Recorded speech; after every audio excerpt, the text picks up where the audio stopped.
प्रिय विद्यार्थियों, नमस्कार। मैं डॉक्टर फरहीन सैयद, माध्यमिक शिक्षक, शासकीय हाई स्कूल पलसोड़ा, जिला उज्जैन, सामाजिक विज्ञान विषय की आज की कक्षा में आपका स्वागत करती हूँ। आज हम कक्षा 9वीं की NCERT की इतिहास की पुस्तक भारत और समकालीन विश्व के अंतर्गत अध्याय 3 नात्सीवाद और हिटलर के उदय पर बात करेंगे। इस अध्याय के अंतर्गत हम सबसे पहले वाइमर गणराज्य के जन्म पर नजर डालेंगे, लेकिन इससे पहले मैं आपको एक कहानी सुनाना चाहूंगी। यह कहानी एक 11 वर्षीय जर्मन लड़के की कहानी है जिसका नाम हेलमुट था और कहानी का समय 1945 के आसपास का है। 1945 का समय यह वही समय है जब द्वितीय विश्व युद्ध समाप्त हो चुका था।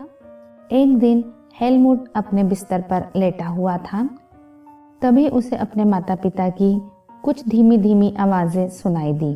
हेलमुट ने उस बातचीत को सुनने का प्रयास किया।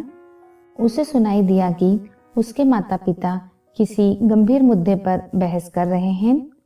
हेलमुट के पिताजी एक जाने माने चिकित्सक थे। वे अपनी पत्नी से कह रहे थे कि क्या उन्हें पूरे परिवार को खत्म कर देना चाहिए या अकेले ही आत्महत्या कर लेनी चाहिए। उन्हें अपना भविष्य सुरक्षित दिखाई नहीं दे रहा था। वे घबराहट भरे स्वर में कह रहे थे कि अब मित्र राष्ट्र भी हमारे साथ वैसा ही बर्ताव करेंगे जैसा हमने अपाहिजों और यहूदियों के साथ किया था। 11 वर्षीय बालक हेलमुट उनकी इस बातचीत को समझ नहीं सका।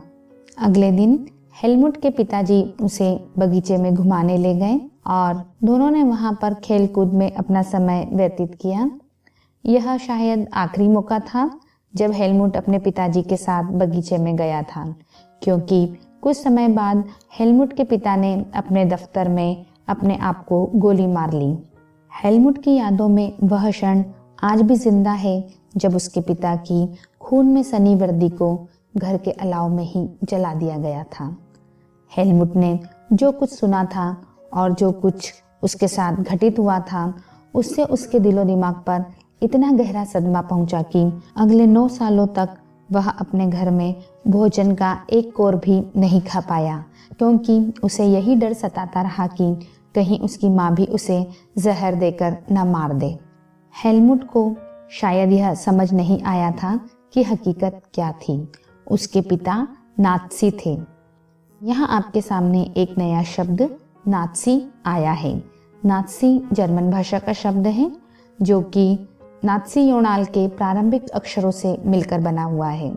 नात्सी योनाल शब्द हिटलर की पार्टी के नाम का पहला शब्द था, इसलिए इस पार्टी के समर्थक या इस पार्टी को मानने वाले लोग नात्सी कहे जाते थे।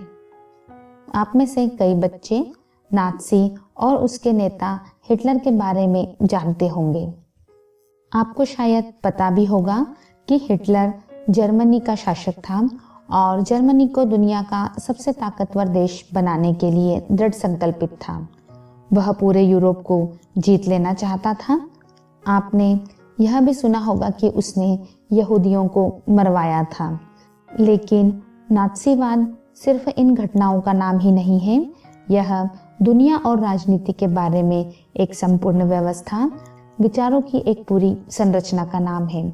आइए अब हम यह समझने का प्रयास करते हैं कि हेलमुट के पिता ने आत्महत्या क्यों की और वे किन चीज़ों से डरकर आत्महत्या करने के लिए तैयार हुए।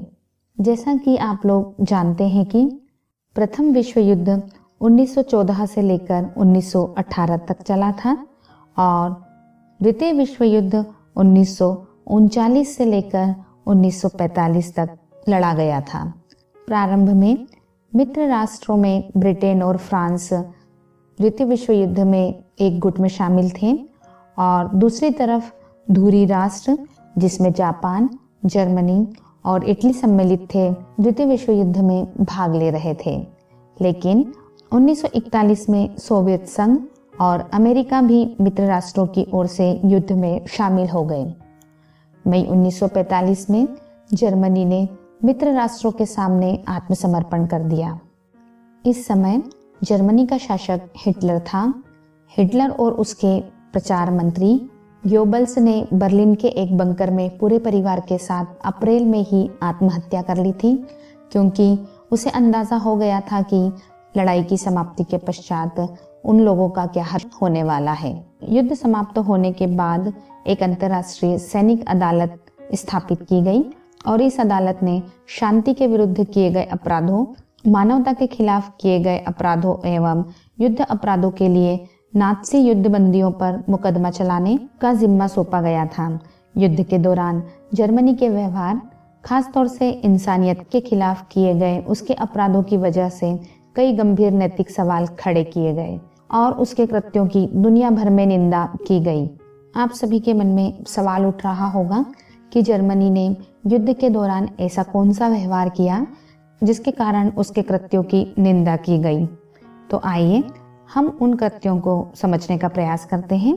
हुआ यूं कि द्वितीय विश्व युद्ध के दौरान जर्मनी ने जनसंहार आरंभ कर दिया, जिसके तहत यूरोप में रहने वाले कुछ खास नस्ल के लोगों को सामूहिक रूप से मारा जाने लगा।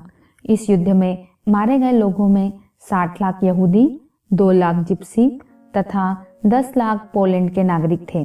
साथ ही मानसिक और शारीरिक रूप से अपंग घोषित किए गए 70,000 जर्मन नागरिक भी मार डाले गए। इनके अलावा न जाने कितने ही राजनीतिक विरोधियों को भी मौत के घाट उतार दिया गया। इतनी ही बड़ी संख्या में लोगों को मारने के लिए कत्ल खाने बनाए गए, जहां जहरीली गैस से हजारों लोगों को एक साथ मौत के घाट उतार दिया जाता था। युद्ध के बाद बनाई गई सैनिक अदालत ने केवल 11 मुख्य नाज़ियों को ही मौत की सजा सुनाई। बाकी आरोपियों में से बहुतों को उम्र कैद की सजा सुनाई गई। सजा तो मिली, लेकिन नाज़ियों को जो सजा दी गई वह उनकी बर्बरता और उनके द्वारा किए गए अत्याचारों के मुकाबले बहुत ही छोटी थी, क्योंकि मित्र राष्ट्र पराजित जर्मनी पर इस बार वैसा कठोर दंड नहीं थोपना चाहते थे जैसा कि उन्होंने प्रथम विश्व युद्ध के बाद जर्मनी पर थोपा था, क्योंकि बहुत सारे लोगों का मानना था कि प्रथम विश्व युद्ध की समाप्ति के बाद जर्मनी को इस युद्ध का उत्तरदायी माना गया और उसके साथ जिस तरह का व्यवहार किया गया, उस अनुभव और व्यवहार के कारण ही वहां पर नाज़ी विचारधारा का उदय हुआ। यहाँ पर फिर से आप लोगों के मन में एक प्रश्न आ रहा होगा कि प्रथम विश्व युद्ध के पश्चात जर्मनी के साथ किस तरह का व्यवहार किया गया और किन परिस्थितियों में जर्मनी में नाज़ी विचारधारा का जन्म हुआ। तो आइए इन सबको हम विस्तार से समझने का प्रयास करते हैं। 20वीं शताब्दी के प्रारंभिक वर्षों में जर्मनी एक शक्तिशाली साम्राज्य था। उसने ऑस्ट्रिया साम्राज्य के साथ मिलकर प्रथम विश्व युद्ध में भाग लिया था। जैसा कि हमने पहले देखा था कि 1914 में यूरोप के 2 गुटों के बीच में प्रथम विश्व युद्ध आरंभ हुआ, जो कि 1918 तक लड़ा गया, जिसमें एक गुट में जर्मनी, ऑस्ट्रिया और तुर्की केंद्रीय शक्ति के रूप में थे, जबकि दूसरे खेमे में या दूसरे गुट में फ्रांस, ब्रिटेन तथा रूस और बाद में इटली और रोमानिया भी इस खेमे में शामिल हो गए थे। इस युद्ध में विश्व की सभी बड़ी शक्तियों ने यह सोचकर युद्ध में भाग लिया था कि उन्हें जल्दी ही विजय मिल जाएगी और सभी को किसी न किसी फायदे की उम्मीद थी। किसी को अपने साम्राज्य विस्तार की संभावना दिखाई दे रही थी, तो किसी को औपनिवेशिक लाभ प्राप्त होने की। युद्ध के प्रारंभ में जर्मनी ने फ्रांस और बेल्जियम पर कब्जा कर लिया, लेकिन 1917 में जब अमेरिका भी मित्र राष्ट्रों के खेमे में शामिल हो गया, तो इस खेमे की शक्ति बढ़ गई और आखिरकार नवंबर 1918 में उन्होंने केंद्रीय शक्तियों, जिन्हें कि धुरी राष्ट्र कहा जाता है, को हराने के बाद जर्मनी को भी घुटने टेकने के लिए मजबूर कर दिया। साम्राज्यवादी जर्मनी की पराजय और वहां के सम्राट के पद त्याग ने वहां की संसदीय पार्टियों को जर्मनी की राजनीतिक व्यवस्था को एक नए सांचे में ढालने का एक अच्छा अवसर उपलब्ध कराया।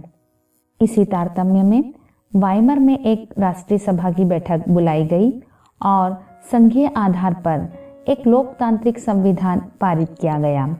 नई व्यवस्था में जर्मन संसद, जिसे कि राइक स्टॉक कहा जाता है, के लिए जनप्रतिनिधियों का चुनाव किया जाने लगा।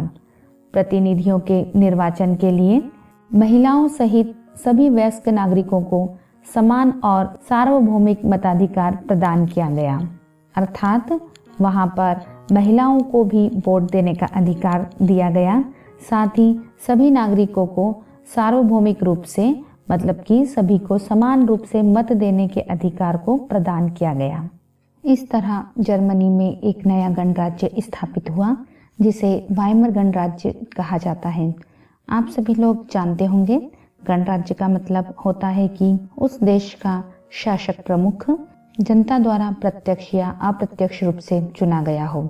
इस तरह जर्मनी में नया गणराज्य बना जिसका नाम वाइमर गणराज्य था। लेकिन जर्मनी के बहुत सारे लोग इस गणराज्य को पसंद नहीं करते थे, क्योंकि प्रथम विश्व युद्ध की समाप्ति के पश्चात जर्मनी की पराजय के बाद विजयी देशों ने जर्मनी पर बहुत सारी कठोर शर्तें थोप दी थी। युद्ध के पश्चात जर्मनी की मित्र राष्ट्रों के साथ वर्साई नामक स्थान पर एक शांति संधि हुई। यह शांति संधि जर्मनी की जनता के लिए अत्यंत अपमानजनक थी।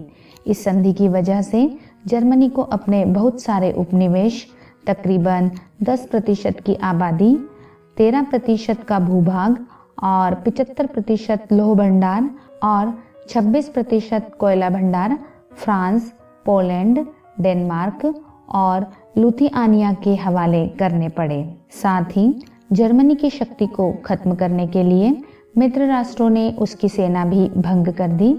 युद्ध अपराध बोध अनुच्छेद के तहत युद्ध के कारण हुई सारी तबाही के लिए जर्मनी को उत्तरदायी ठहराया गया और इस जिम्मेदारी के बदले में जर्मनी पर 6 अरब पौंड का जुर्माना भी लगाया गया। जर्मनी के निवासियों ने इस अपमानजनक पराजय और संधि के लिए वाइमर गणराज्य को ही उत्तरदायी ठहराया। प्रथम विश्व युद्ध ने पूरे यूरोपीय महाद्वीप को मनोवैज्ञानिक और आर्थिक दोनों स्तरों पर ही तोड़कर रख दिया था। जो यूरोप कल तक कर्ज देने वालों का महाद्वीप कहलाता था, प्रथम विश्व युद्ध के समाप्त होते होते कर्जदारों का महाद्वीप बन गया।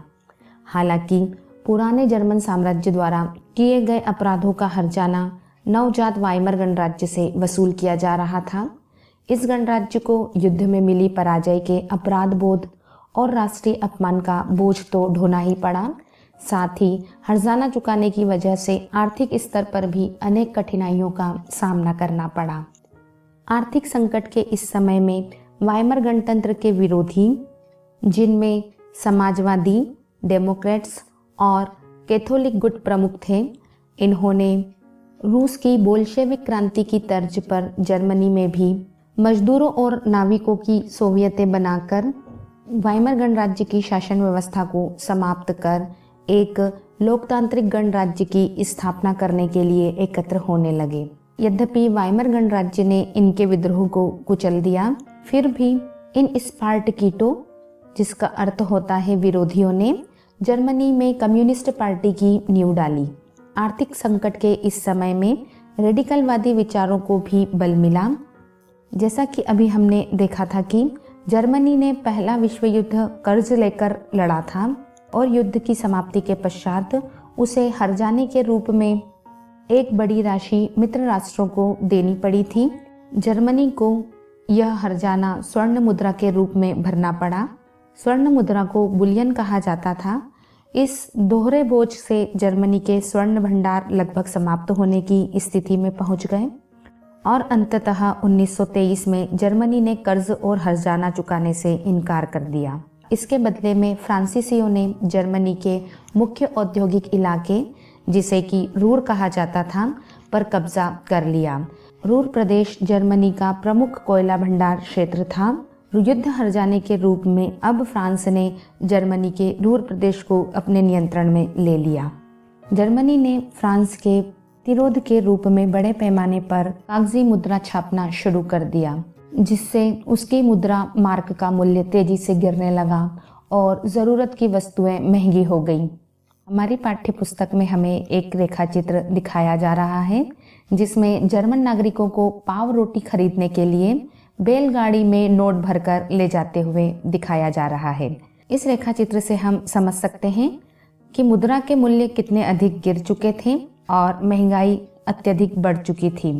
जब ऐसी स्थिति निर्मित होती है तो इसे अति मुद्रास्फीति का नाम दिया जाता है। जर्मनी को इस अति मुद्रास्फीति के संकट से निकालने के लिए अमेरिकी सरकार ने हस्तक्षेप किया। इसके लिए अमेरिका ने एक योजना बनाई जिसे डॉव्स योजना कहा जाता है। इस योजना में जर्मनी के आर्थिक संकट को दूर करने के लिए हर्जाने की शर्तों को दोबारा तय किया गया। इस तरह सन 1924 से लेकर 1928 तक जर्मनी में कुछ स्थिरता रही और इस स्थिरता के पीछे अमेरिका का सहयोग था, क्योंकि जर्मनी में निवेश और औद्योगिक गतिविधियों में सुधार मुख्यतः अमेरिका द्वारा किया गया था।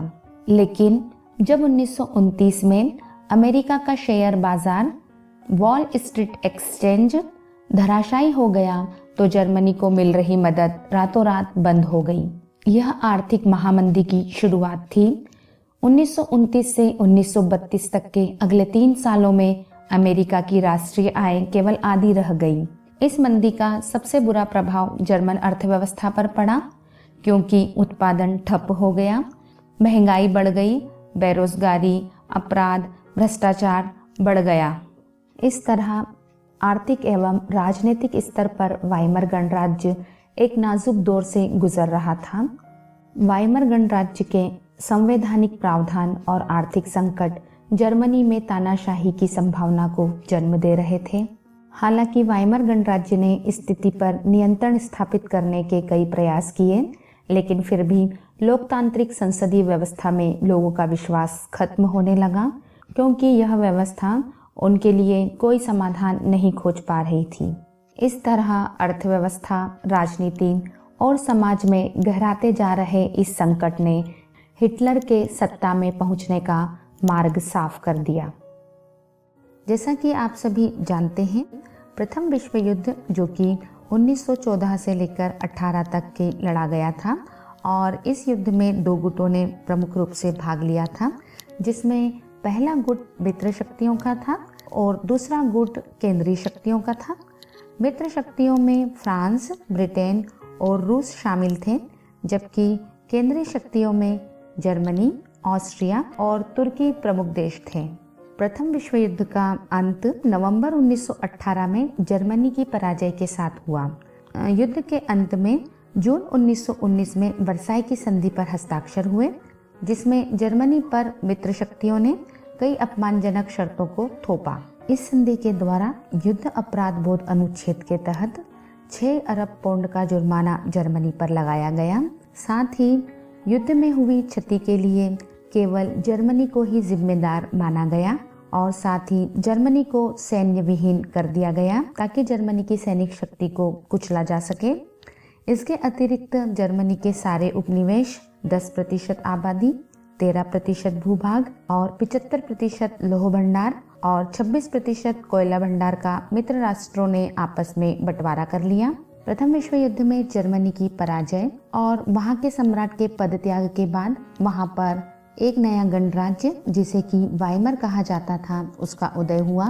वर्साई की संधि के द्वारा जर्मनी के वाइमर गणराज्य को कई सारी समस्याओं का सामना करना पड़ा। आइए हम उन समस्याओं पर एक नज़र डालते हैं। वर्साई में हुए अपमान के लिए वाइमर गणराज्य को जिम्मेदार ठहराया गया। वर्साई की संधि के द्वारा थोपे गए हर्जाने की अदायगी के कारण वाइमर गणराज्य को काफ़ी आर्थिक क्षति उठानी पड़ी।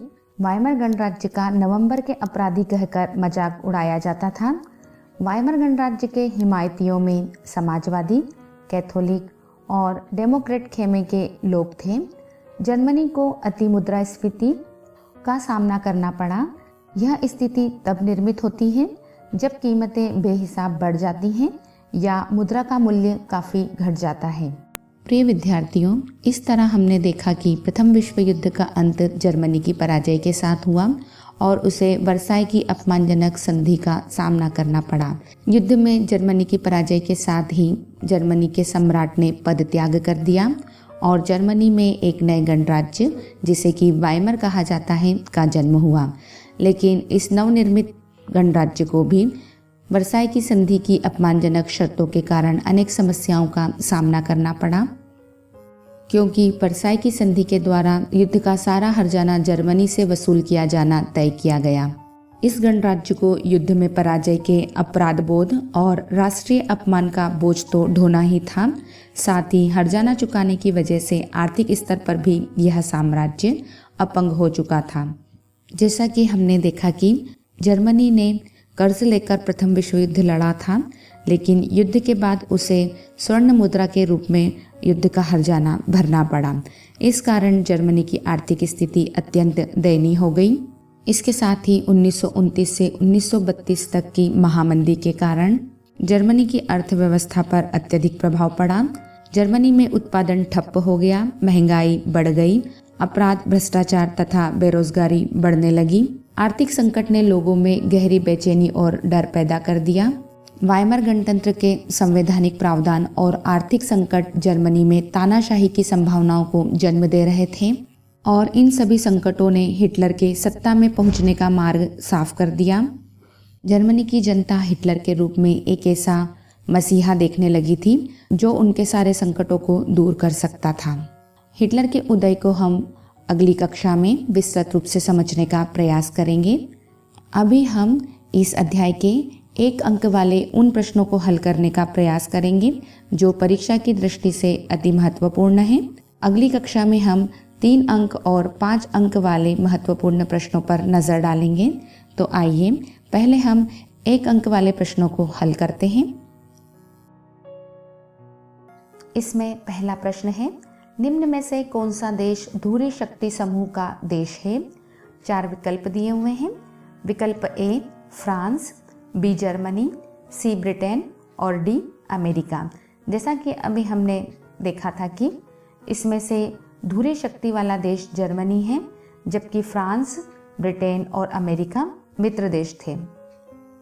अगला प्रश्न, प्रथम विश्व युद्ध का अंत किस संधि के द्वारा हुआ? विकल्प ए वर्साई की संधि, बी कस्तुनतुनिया की संधि, सी म्यूनिक समझौता और डी इनमें से कोई नहीं। जैसा कि हमने विस्तार से समझा था कि 1919 की वर्साई की संधि की शर्तों के द्वारा जर्मनी पर बहुत ज़्यादा युद्ध हर्जाना लगा दिया गया था और उसके साथ अपमानजनक व्यवहार किया गया था और इसी अपमानजनक व्यवहार का बदला लेने के लिए कहीं ना कहीं हिटलर ने नेतृत्व संभाला। तो इस प्रश्न का सही उत्तर है वर्साई की संधि। प्रश्न तीसरा, हिटलर का जन्म कहाँ हुआ था? विकल्प A Austria, B Australia, C England और डी इटली। इसका सही उत्तर है ए ऑस्ट्रिया। अगला प्रश्न है, प्रथम विश्व युद्ध के बाद जर्मनी में कौन सी सरकार थी? विकल्प ए वाइमर गणराज्य, बी ब्रूवो, सी राजशाही और डी स्टुअर्ट। तो इसका सही उत्तर है ए वाइमर गणराज्य, क्योंकि हमने देखा था कि प्रथम विश्व युद्ध की समाप्ति के पश्चात जर्मनी का सम्राट गद्दी छोड़कर भाग गया था और वहां पर एक नई सरकार बनी थी जो कि वाइमर गणराज्य के नाम से जानी गई। अगला प्रश्न, आर्थिक महामंदी की शुरुआत कब हुई? विकल्प ए 1929, बी 1920, सी 1919 और डी 1905। इसका सही उत्तर विकल्प ए 1929 है। अगला प्रश्न है, जर्मनी की संसद को रिक्त स्थान कहा जाता है? तो यहाँ पर आप लिख लीजिए, जर्मनी की संसद को राइक स्टेग कहा जाता है। प्रश्न अगला है 7वां, द्वितीय विश्व युद्ध में रिक्त स्थान ने जापान पर परमाणु बम गिराए। इसका सही उत्तर आएगा अमेरिका। 8वां प्रश्न है, हिटलर की गुप्तचर पुलिस का नाम रिक्त स्थान था। आप सभी को याद होगा कि हिटलर ने पूरे समाज को नात्सियों के हिसाब से नियंत्रित और व्यवस्थित करने के लिए अनेक प्रकार के विशेष दस्ते या टीम गठित की थी।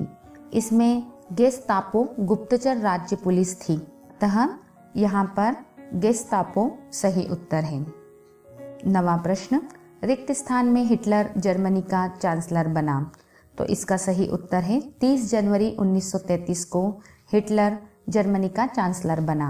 अगला प्रश्न है, द्वितीय विश्व युद्ध 1939 से लेकर रिक्त स्थान तक चला। जैसा कि हम जानते हैं, द्वितीय विश्व युद्ध 1939 से लेकर 1945 तक चला। तो यहाँ पर 1945 लिखा जाएगा। 11वां प्रश्न है, युंगफोक क्या था? जैसा कि हम लोग जानते हैं कि 10 से 14 वर्ष के बच्चों का नाज़ी युवा संगठन युंगफोक कहलाता था। अगला प्रश्न है, सर्वहाराकरण किसे कहते हैं? आप लोगों को ध्यान होगा कि आर्थिक मंदी के दौरान हमने देखा था कि जर्मनी के मध्य वर्ग के जो लोग थे वे बहुत अधिक गरीब हो गए थे और उन्हें सर्वहाराकरण का भय था। तो यहाँ पर हम लिख सकते हैं कि समाज के मध्यम वर्ग का गरीब होते होते मजदूर वर्ग की आर्थिक स्थिति में पहुँच जाना सर्वहाराकरण कहलाता है। अगला प्रश्न, मित्र राष्ट्र के किसी एक देश का नाम लिखिए। आप सभी लोग जानते हैं कि अमेरिका, फ्रांस, ब्रिटेन और रूस मित्र शक्तियाँ थीं या मित्र राष्ट्र थे। तो यहाँ पर हमें किसी एक देश का नाम लिखना है। आप अमेरिका, फ्रांस, ब्रिटेन और रूस में से किसी भी एक देश का नाम यहाँ पर लिख सकते हैं। यहाँ पर मैंने ब्रिटेन का नाम लिखा है। अगला प्रश्न, नवंबर के अपराधी किन्हें कहा जाता है? वाइमर गणराज्य के जो पक्षधर लोग थे उन्हें नवंबर के अपराधी कहा जाता है। तो यहाँ पर हम उत्तर लिखेंगे, जर्मन समाजवादी, कैथोलिक एवं डेमोक्रेट खेमे के लोग जो वाइमर गणराज्य के हिमायती थे, इन्हें नवंबर का अपराधी कहा जाता था। अगला प्रश्न, प्रथम विश्व युद्ध के बाद मित्र राष्ट्रों ने जर्मनी के किस प्रदेश पर अधिकार कर लिया था? इसका उत्तर आएगा राइनलैंड। एक अंक वाले प्रश्नों के पश्चात आपके लिए अभ्यास हेतु कुछ महत्वपूर्ण प्रश्न हैं, जिनमें पहला प्रश्न है, वर्साई की संधि की प्रमुख शर्तों को लिखिए। अगला, मित्र राष्ट्रों एवं दूरी राष्ट्रों के नाम लिखिए। तीसरा, सर्वहाराकरण का अर्थ लिखिए। अगला प्रश्न, नवंबर के अपराधी किन्हें कहा जाता है? बताइए। अगला प्रश्न, वाइमर गणराज्य के सामने क्या क्या समस्याएं थी? लिखिए।